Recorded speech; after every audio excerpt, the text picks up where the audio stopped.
Hello everyone, welcome to Studygram channel. Friends, आज हम हिंदी व्याकरण के अंतर्गत जो है लिंग परिचय नामक टॉपिक को पढ़ेंगे। तो आइए जानते हैं कि लिंग किसे कहते हैं। तो लिंग को हम निशान भी कहते हैं। तो लिंग के परिचय के अंतर्गत पढ़ेंगे कि शब्द की वह जाति जिसमें नर या मादा यानी स्त्री या पुरुष का बोध हो उसे लिंग कहते हैं। अब आगे देखते हैं कि जो लिंग है वह मराठी, गुजराती, संस्कृत, अंग्रेजी में जो लिंग है वो 3 भागों में विभाजित किया गया है। तो कौन कौन से? मराठी, गुजराती, संस्कृत, अंग्रेजी में। तो ये 3 लिंग होते हैं, पुल्लिंग, स्त्रीलिंग और नपुंसक लिंग। किंतु हिंदी में जो लिंग है वो केवल 2 है, पुल्लिंग और स्त्रीलिंग। तो अभी हम हिंदी के बारे में पढ़ रहे हैं, हिंदी व्याकरण। तो हिंदी में जानते हैं कि जो हिंदी में मुख्यतः 2 लिंग होते हैं, पुल्लिंग और स्त्रीलिंग। तो अब देखते हैं कि पुल्लिंग लिंग की पहचान कैसे की जाती है। तो तत्सम उकारांत शब्द जो होते हैं वो पुल्लिंग होते हैं। उकारांत मतलब जो शब्द के अंत में उ लगा रहेगा उसे उकारांत कहते हैं। जैसे राहु में उ लगा है, केतु में उ लगा है, भ्रू में उ लगा, अश्रु में उ लगा।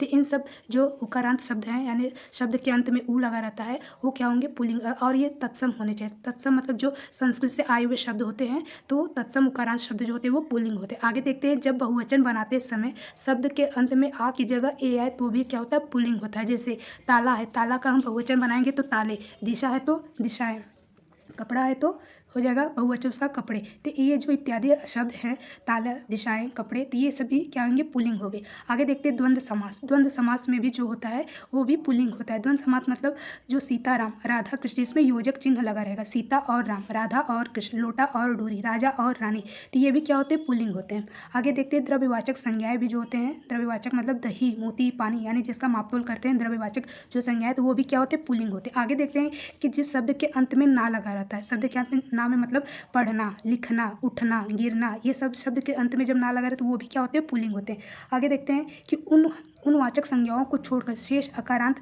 संज्ञाएं जो होते हैं, अकारांत मतलब जो शब्द के अंत में आ लगा रहेगा, जैसे चमड़ा, पहिया, गन्ना, पैसा, कपड़ा, आटा, ये सब सारे जो होते हैं अकारांत संज्ञाएं, ये भी पुल्लिंग में आते हैं। अब आगे देखते हैं कि जो शरीर के अवयव या अंग होते हैं, शरीर के जो अंग होते हैं वो भी पुल्लिंग में होते हैं। जैसे कान, दांत, मुंह, होंठ, पाँव, हाथ, तालु, बाल, जो अंगूठा, नाखून, मस्तक, इस तरह के जो शरीर के अवयव अक्सर जैसे जो शब्द होते हैं वो सभी पुल्लिंग में आते हैं।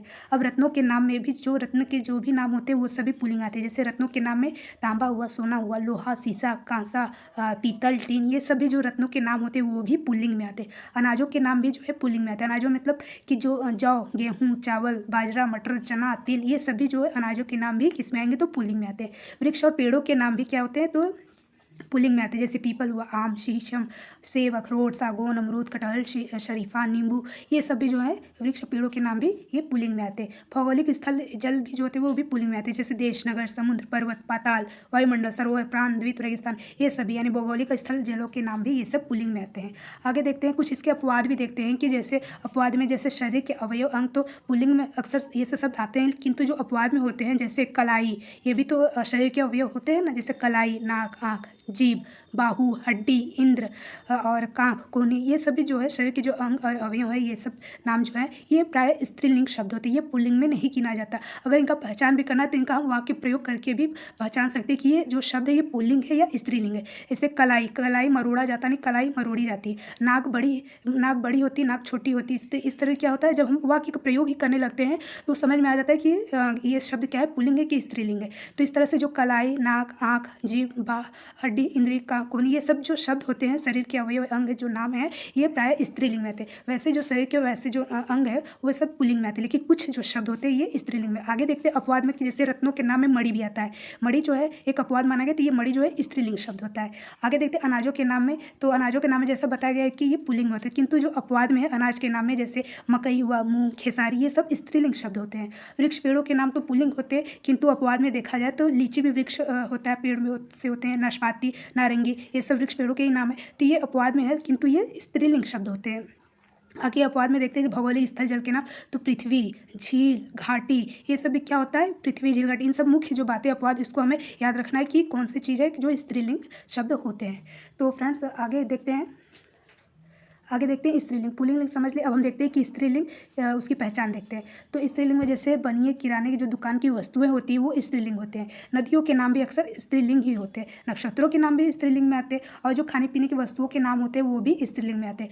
अब इसको देखते हैं कि जो इकारांत या इकारांत शब्द होते हैं वो भी क्या होता है? स्त्रीलिंग होते हैं। या अकारांत तद्भव, तत्सम नहीं, अकारांत तद्भव होते हैं या अकारांत तत्सम होते हैं, ये भी स्त्रीलिंग में आते हैं। आगे देखते हैं व्यवसाय बोधक, जातिवादक बोधक तथा उपनामवाचक वाचक शब्दों के अंतिम स्थान पर इनके जगह आइन का प्रयोग होता है, वहाँ पे आइन मतलब प्रत्यय लगा रहता है। प्रत्यय में आगे पढ़ेंगे तो जहाँ आइन का प्रयोग होगा, आइन प्रत्यय का प्रयोग होगा, वो क्या होगा, स्त्रीलिंग शब्द होते हैं। अब देख लेते हैं इसके जो अपवाद होते हैं। अपवाद में कि जैसे अब नदियों के नाम, नक्षत्रों के नाम, खाने पीने की वस्तुएं, ये सब जो हैं ये तो होते हैं स्त्रीलिंग। लेकिन अपवाद में देखते हैं कि जैसे सोन नदी हुआ, सिंधु नदी हुआ, ब्रह्मपुत्रा नदी हुआ, तो ये सब नदियों के नाम तो वैसे स्त्रीलिंग में आते हैं। लेकिन जो सोन नदी है, सिंधु नदी है, ब्रह्मपुत्रा नदी है, ये प्रायः क्या होते हैं, तो ये पुल्लिंग में आते हैं, ये स्त्रीलिंग में इसकी गणना नहीं होती। सोन नदी, सिंधु नदी, ब्रह्मपुत्र नदी, ये 3 जो मुख्य नदियाँ हैं, ये किस में है, तो पुल्लिंग में होते हैं। पुरुष और अभिजीत ये सब जो होते हैं ये भी पुल्लिंग में आते हैं। धनिया, जीरा, नमक, ये सब खाने पीने की वस्तु है। तो धनिया, जीरा, नमक, तेजपत्ता, केसर, कपूर, पराठा, हलवा, भात, दही, रायता, ये क्या होते हैं, ये पुल्लिंग शब्द होते हैं, ये अपवाद में गिने जाते हैं। इन सब चीज़ों को याद रखना, क्योंकि अपवाद वाले जो शब्द होते हैं वो अक्सर एग्जाम में पूछा जाता है। आगे देखते हैं जो पुल्लिंग और स्त्रीलिंग के दोनों शब्द देखते हैं कि ऐसे शब्द कौन से हैं जो पुल्लिंग में भी आते हैं और स्त्रीलिंग में भी आते हैं। तो ऐसे शब्दों को देखेंगे तो जैसे प्रधानमंत्री हुआ, जो पद होते हैं, जो प्रधानमंत्री हुआ, उपराष्ट्रपति, मुख्यमंत्री, राज्यपाल, राष्ट्रपति, मंत्री, ये सब जो पद होते हैं ये पुल्लिंग में भी आते हैं और स्त्रीलिंग में भी आते हैं। क्योंकि प्रधानमंत्री, राष्ट्रपति, मतलब स्त्री और पुरुष दोनों होते हैं, तो ये इसलिए ये दोनों लिंगों में आते हैं, पुल्लिंग और स्त्रीलिंग। मैनेजर, प्रोफेसर, सेक्रेटरी, पत्रकार, चित्रकार, मित्र, शिशु, दोस्त, वकील, श्वास और ग्राहक, मेहमान, वर्क, डॉक्टर, ये सब जो शब्द होते हैं ये पुल्लिंग और स्त्रीलिंग दोनों में आते हैं। आगे देखते हैं कि जो महत्वपूर्ण पुल्लिंग शब्द, इनको याद रखिएगा कि जो महत्वपूर्ण पुल्लिंग शब्द हैं वो कौन कौन से हैं। तो महत्वपूर्ण पुल्लिंग शब्द जो हैं वो घी, दही, मोती, कवि, पति, रवि, मधु है, सेतु, तालु, अश्रु, शशि, मुनि, हरि, पानी, ये सब जो महत्वपूर्ण पुल्लिंग शब्द है कि ये पुल्लिंग में ही आते हैं, ये स्त्रीलिंग में नहीं जा सकते हैं। तो इन चीज़ों को, जो इतने सारे शब्द दिए, इसको हमें याद रखना है कि ये क्या होते हैं, पुल्लिंग में होते हैं। अब स्त्रीलिंग देखते हैं कि स्त्रीलिंग शब्द कौन से होते हैं। महत्वपूर्ण स्त्रीलिंग शब्द तो जैसे परीक्षा, दशा, विद्या, दमा, कविता, भाषा, धारा, कृपा, आज्ञा, माला, कथा, ये सब क्या होते हैं, महत्वपूर्ण स्त्रीलिंग शब्द है कि ये सब जो शब्द है ये स्त्रीलिंग में ही आते हैं, ये किसी भी हालत में पुल्लिंग में नहीं जा सकते। अगर हमें नहीं भी समझ में आते तो हमें वाक्य प्रयोग करके देख लेते हैं तो ये समझ में आ जाता है कि हाँ ये जो शब्द है ये पुल्लिंग है कि स्त्रीलिंग है। अब जैसे परीक्षा, परीक्षा होती है, परीक्षा होता नहीं है, तो यहाँ पे जब परीक्षा होती है तो अपने आप ही क्या हो गया, स्त्रीलिंग शब्द हो गया। दशा, दशा देखी गई, विद्या ली जाती है, विद्या दी जाती है। तो इस तरह से जब वाक्य प्रयोग करने लगते हैं तो उस चीज़ को हम पहचान लेते हैं कि ये पुल्लिंग है कि स्त्रीलिंग। तो फ्रेंड्स आज हमने लिंग नामक टॉपिक पढ़ा, तो और भी इसके आगे का जो दूसरा भाग होगा उसको हम नेक्स्ट वीडियो में देखेंगे। तब तक के लिए जय हिंद।